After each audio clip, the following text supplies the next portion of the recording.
Kadri ema riietub kadrisandile kohaselt valgesse. Võib selga panna tavalise valge seeliku ja emale sobib ette panna põlle. Kadri emal peaks kindlasti olema pearätt. Sest kadrisandiks minnes on tähtis, et keegi sind ära ei tunneks. Selle jaoks võiks olla peas rätik ja Kadri emal võiks olla ees ka mask.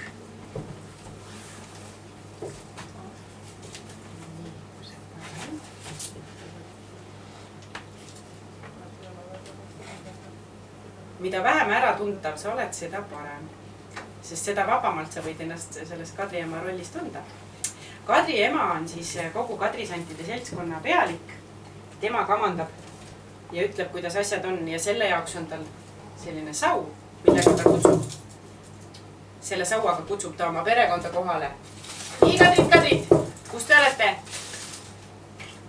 Ja Vitsakimp. Ja Vitsakimp. Aga Vitsaga ei tehta kellelegi halba ega haiget, vaid Vitsaga vihutakse ikka terveks tugevaks. Kõik terve pere on vaja niimoodi üle vitsutada.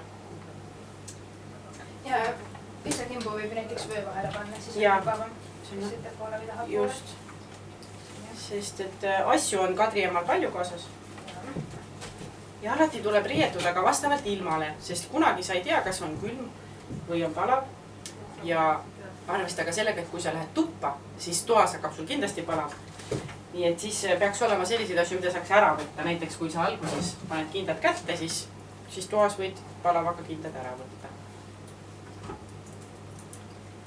No ja kui on õues jahed on, siis muidugi veel rohkem rätikuid selga. Just, sobib alati rätikuid juurde panna. Mida rohkem, seda uhkem. Aga jalanõudeks võid jätta oma täitsa tavalised saapad või kui sul on kummikud või kui on suveilm, siis võid panna kingad, aga kingadega hakkab tõenäoliselt külm.